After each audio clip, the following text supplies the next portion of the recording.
Hello everybody, no master above, no slave below. I was going to do a video on the Ndaa and the Smith-Mundt Act, and once I started down this rabbit hole, one thing led to another, so I'm going to try to fit 3 different things into this. They all pertain to each other. This is the first part. Basically, the Smith-Mundt Act back in 1948, I'm not sure why they even made a law like this, why they would have to, but they made it illegal to use propaganda on the American citizens. Now, we could still use it against foreign countries for our own interests, but like I said, they made a law that you could not use it against the American citizens. Now, in 2012, with the passage of the Ndaa, and then it was ratified in like 2013, and I'm not sure of all the details on that, but basically in 2012 they made it legal for corporate media to put out propaganda to try to socially engineer the public. Found this photo. Now, to begin this video, this was the article I was going to use, and it's from I believe it's Business Insider, which is, pretty reputable. It's kind of like a mainstream channel, somewhat. And Ndaa legalizes the use of propaganda on the U.S. public. Now, this article, the newest version of the National Defense Authorization Act, Ndaa, includes an amendment that would legalize the use of propaganda on the American public, reports Michael Hastings of BuzzFeed. Now, that led me to another rabbit hole. Okay, it led me to this article. Michael Hastings, journalist who ended General McChrystal's career, dies in a fiery crash. Michael Hastings, 33-year-old journalist who had grabbed national headlines for reporting on General Stanley McChrystal's criticisms of President Obama for Rolling Stone magazine, died Tuesday in a fiery crash in L.A. Mr. Hastings also reported for BuzzFeed, which first published the news of his death. Now, that article also led me to this. This is from TruthStream Media. How did Michael Hastings really die? Now, this is a great article. It's from TruthStream Media. Melissa Melton and Aaron Dykes, 2 people who left InfoWars, and they're doing very well on their own. But this is got a bunch of really good information. There's information on the crash site that does not make sense. There's a couple different videos in here, raw footage of the Hastings car crash, and then they've got some comparisons to different cars that crashed in somewhat similar circumstances. But notice some of these cars aren't blown up, they didn't explode, and their engine didn't fly from this point here down to here, which is probably, I don't know, I'm not sure of the exact footage, but the story behind this is very, very sketchy. But, the only way you're ever going to get any type of truth is through doing your own research and going to, reputable alternative media sites. Now, this computer's been doing some crazy stuff while I'm trying to do this video. Stuff's disappearing, I got crazy pop-up ads coming up, and like right now I'm scrolling to the top of the page and it's disappeared. But, yeah, hello, I just got something saying that the computer wasn't responding, which I obviously could see, but I have it on backup on my phone here. The amendment proposed by Mac Thornberry and Adam Smith and passed in the House last Friday afternoon would effectively nullify the Smith-Mundt Act of 1948, which explicitly forbids information and psychological operations aimed at influencing U.S. public opinion. Now it's starting to respond, I think. Yeah. But I'm going to continue reading off my phone just in case. Thornberry said that the new current law ties the hands of the American diplomatic officials, military, and others by inhibiting our ability to effectively communicate in a credible way, according to BuzzFeed. The vote came 2 days after the federal judge ruled that an indefinite detention provision in the annual defense bill was unconstitutional. Well, that's since passed. Like I said, this is an older article, I think from 2012. Lieutenant Colonel Daniel Davis, who released a highly critical report regarding the distortion of truth by senior military officials in Iraq and Afghanistan, dedicated a section of his report to information operations, IO, and states that after Desert Storm, the military wanted to transform IO into a core military competency on par with air, ground, maritime, and special operations. Now, Davis defines IO as integrated employment of electronic warfare, EW, computer network operations, CNO, psychological operations, PSYOP, military deceptive, MIL, DEC, and operations security, OPSEC, OPC, in concert with specified supporting and related capabilities to influence, disrupt, corrupt, or usurp adversarial human and automated decision-making while protecting our own.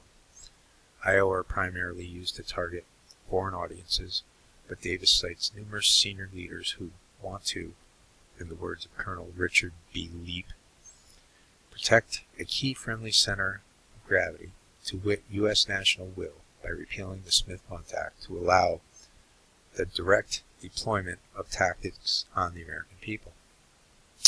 Davis quotes Brigadier General Ralph O. Baker, the Pentagon officer responsible for the Department of Defense's Joint Force Development, i.e. Army, Navy, Air Force, Marines, who requires IO as activities undertaken to shape the essential narrative of the conflict and situation, and thus affect the attitudes and behaviors of the targeted audience, and it equates descriptions of combat operations with standard marketing strategies.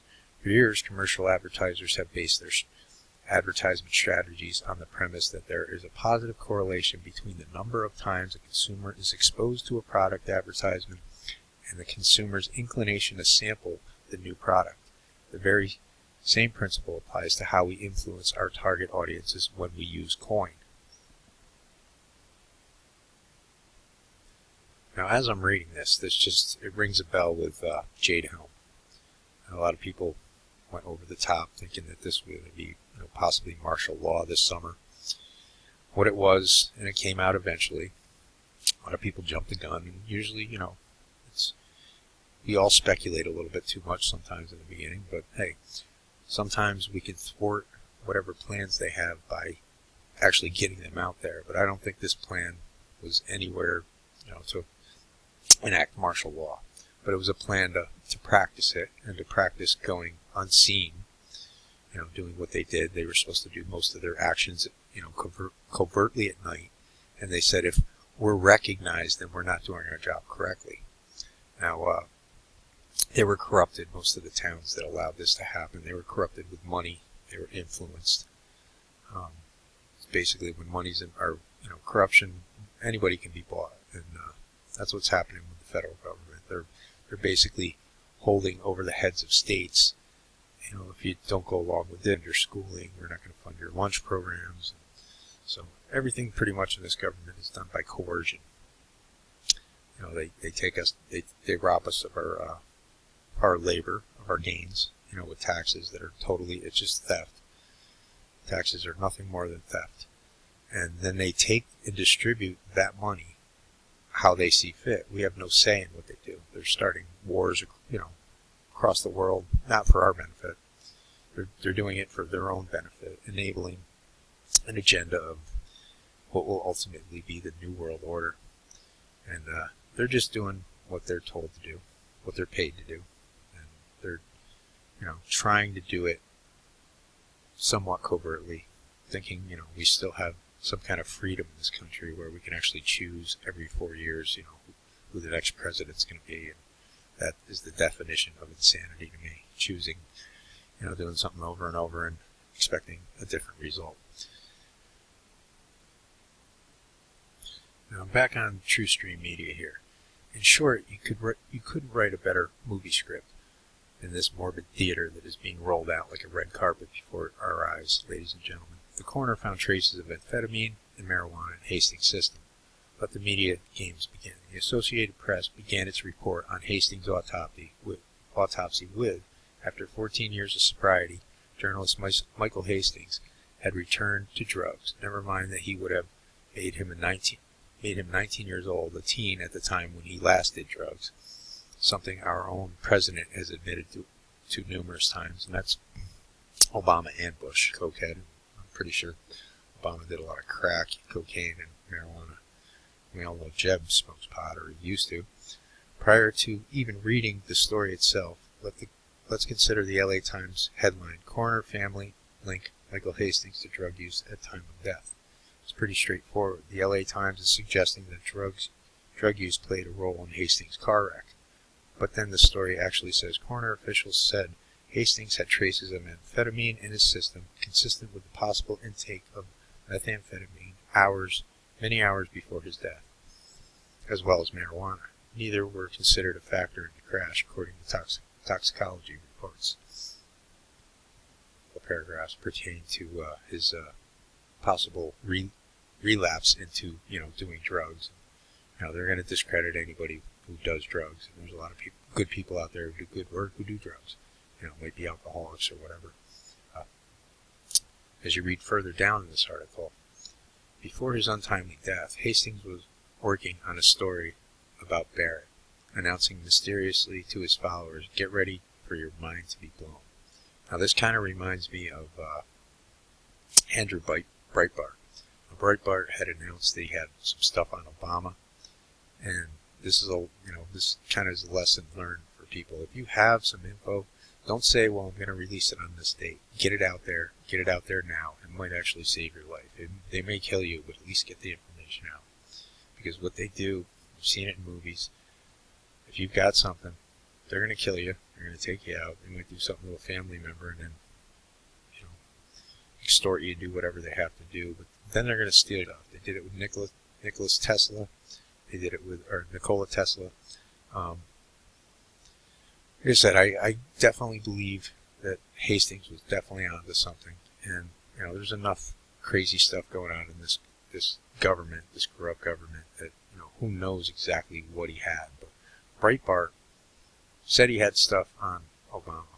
Breitbart left the bar in California, and then, he turned a certain color, whatever, blue or something like that, and he just fell to his knees and died.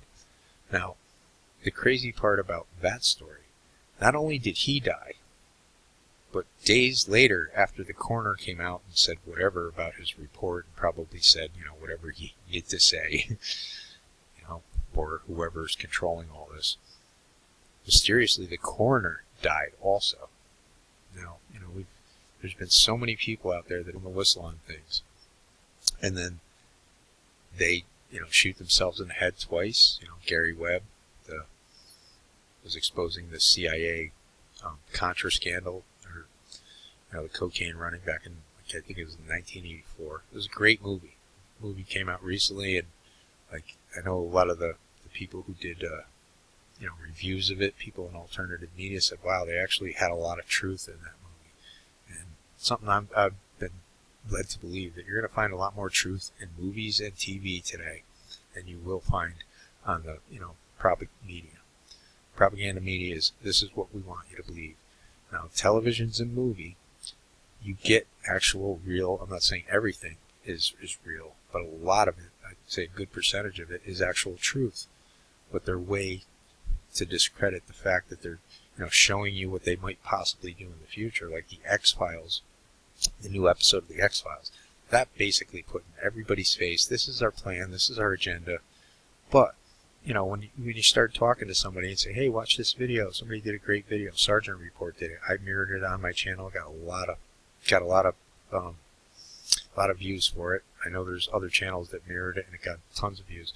But when you put something out like that and you say, "Hey, watch this," they're going to say, "Oh, it's just a movie. Oh, it's just TV."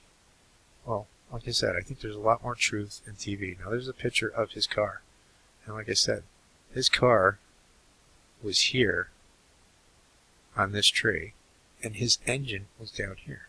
Now, the speculation is that they can control cars, and there was also probably maybe a bomb that made his engine fly all the way to here. Now, it's come out recently that they can control vehicles. Now, this video is going to end. Everybody take care. Hopefully you like this. Like and subscribe. Thanks.